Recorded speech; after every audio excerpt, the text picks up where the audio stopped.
വാർത്തകളിലേക്ക് ഖേദകരമായ ഒരു വാർത്തയാണ്. കുവൈറ്റിൽ വിഷമദ്യം കഴിച്ച് മലയാളികളടക്കം 10 പേർ മരിച്ചതായി വിവരം. അഹമ്മദി ഗവർണറേറ്റിലെ പലയിടത്തായാണ് സംഭവം. മരിച്ചവരെല്ലാം പ്രവാസികളാണ്. പ്രാഥമിക പരിശോധനയിൽ മദ്യത്തിൽ നിന്ന് വിഷബാധ ഏറ്റതായാണ് റിപ്പോർട്ടുകൾ. ഇവരുമായി സുജിത് സുരേഷൻ ചിരിയാണ്. സുജിത്ത്, മലയാളികളടക്കം 10 പേരാണ് മരിച്ചിരിക്കുന്നത്. എപ്പോഴായിരുന്നു ഈ ഒരു സംഭവം?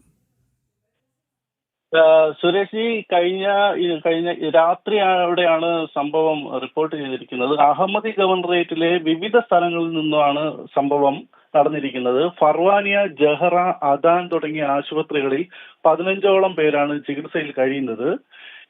ഇവരിൽ 10 പേർ മരണമടഞ്ഞതായിട്ടാണ് വിവരം. മരിച്ചവർ എല്ലാവരും പ്രവാസികളാണ്. ഇതിൽ മലയാളികളും ഉൾപ്പെട്ടിട്ടുള്ളതായിട്ടാണ് വിവരം. സുരേഷ്, ഈ ഗൾഫ് മേഖലയിൽ പൂർണ്ണമായും മദ്യം നിരോധിച്ചിരിക്കുന്ന രാജ്യങ്ങളിൽ ഒന്നാണ് കുവൈറ്റ്. പ്രാദേശികമായി നിർമ്മിച്ചെടുത്ത മദ്യത്തിൽ നിന്നാണ് ഇപ്പോൾ വിഷബാധ ഏറ്റിരിക്കുന്നത്. പ്രാഥമിക അന്വേഷണങ്ങളിൽ തന്നെ മദ്യത്തിൽ മെത്തനോൾ അടങ്ങിയ വിഷാംശം കലർന്നതായാണ്. സുജിത്ത്, ഇവിടെ അഹമ്മദി ഗവർണറേറ്റിലെ പലയിടത്തായാണല്ലോ ഇത്തരമൊരു സംഭവം ഉണ്ടായത്. സുജിത്ത് പറഞ്ഞതുപോലെ തന്നെ നിരവധി പേർ ഇപ്പോൾ ആശുപത്രിയിൽ ചികിത്സയിലുമാണ്. ഇവിടെ ഈ ഒരു വിഷമദ്യം കഴിച്ചു, ഈ മദ്യം എത്തിച്ചത് ഒരേ സ്ഥലത്ത് നിന്നാണ് എന്നാണോ പ്രാഥമികമായ വിവരം? കാരണം പലയിടത്തായാണ് ഇത്തരത്തിലുള്ള ദാരുണമായ സംഭവങ്ങളും റിപ്പോർട്ട് ചെയ്യുന്നത്.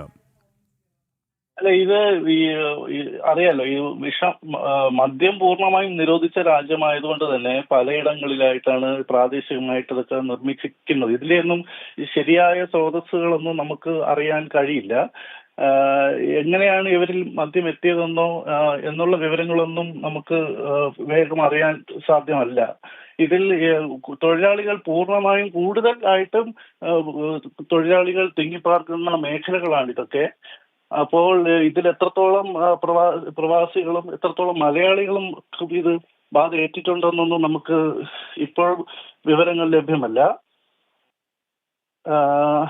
ഏതായാലും സുജിത്ത് പറഞ്ഞതുപോലെ തന്നെയാണ് ഈ 10 പേരാണ് മരിച്ചത്. മലയാളികളടക്കം 10 പേരാണ് മരിച്ചത്. നിരവധി പേർ ഇപ്പോഴും ചികിത്സയിലാണ്.